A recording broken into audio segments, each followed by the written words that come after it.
Dans une vallée reculée, entourée de montagnes sombres et d'une forêt dense, se trouvait le village de Térénac. Ce lieu, autrefois prospère et joyeux, portait désormais une lourde malédiction. Les habitants vivaient dans la peur constante, car chaque nuit, les esprits des anciens revenaient pour hanter leurs maisons, leurs rêves, et parfois leur vie. La légende disait qu'il y a des siècles, les ancêtres du village avaient brisé un pacte sacré avec les esprits de la forêt. Le gardien de l'ombre, un esprit ancien, avait été invoqué pour protéger les terres en échange d'un tribut annuel, une offrande de respect et d'harmonie envers la nature.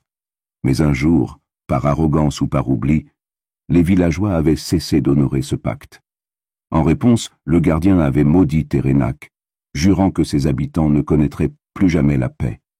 Depuis, les nuits à Térénac étaient marquées par des phénomènes terrifiants. Des ombres dansaient sur les murs des maisons même quand il n'y avait pas de lumière. Des rires sinistres résonnaient dans les rues désertes, et le vent semblait murmurer des secrets effrayants. Chaque famille avait sa propre histoire d'horreur à raconter, des objets qui se déplaçaient seuls, des voix chuchotant des menaces ou des visions d'esprits en colère au pied de leur lit. Le retour de Liana, une jeune femme ayant grandi à Térénac, avait quitté le village il y a 10 ans, espérant échapper à la malédiction. Mais un jour, elle reçut une lettre étrange, écrite par sa grand-mère mourante. Elle disait « Liana, le village a besoin de toi. Les esprits deviennent plus forts. Toi seul peux briser la malédiction. Reviens avant qu'il ne soit trop tard. » Bien que terrifiée, Liana décida de revenir. Lorsqu'elle arriva à Térénac, le village semblait figé dans le temps, mais quelque chose d'invisible pesait sur l'air. Les habitants, pâles et fatigués, murmuraient des prières et évitaient de croiser son regard.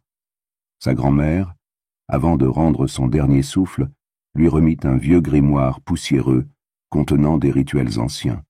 Elle expliqua que pour apaiser les esprits, Liana devait retrouver le sanctuaire du gardien dans la forêt interdite et y déposer une offrande spéciale, un objet symbolisant l'amour et la repentance. Le périple dans la forêt maudite. Guidée par des rêves étranges, Liana s'aventura dans la forêt sombre, armée du grimoire et d'un médaillon ayant appartenu à sa mère. La forêt semblait vivante. Des arbres aux formes tordues murmuraient, des branches griffaient son passage, et des ombres la suivaient silencieusement. Au cœur de la forêt, elle trouva le sanctuaire, un cercle de pierres noircies autour d'un autel de pierre. En récitant les incantations du grimoire, Liana sentit une présence immense et ancienne s'éveiller. Le gardien de l'ombre apparut sous la forme d'une silhouette imposante, ses yeux brillants comme des braises. Il murmura d'une voix grave. « Pourquoi reviens-tu, descendante de ceux qui m'ont trahi ?» Liana, tremblante mais déterminée, expliqua qu'elle souhaitait réparer les erreurs de ses ancêtres.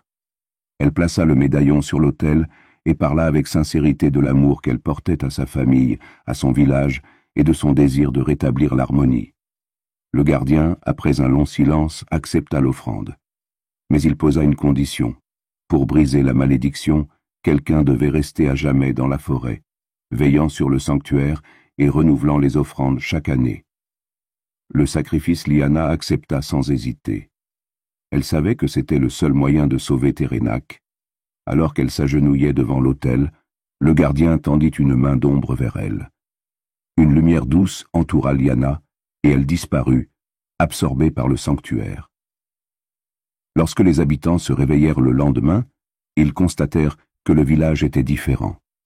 Les ombres avaient disparu, les rires sinistres s'étaient tus, et le vent portait désormais une mélodie apaisante. Térénac était enfin libéré.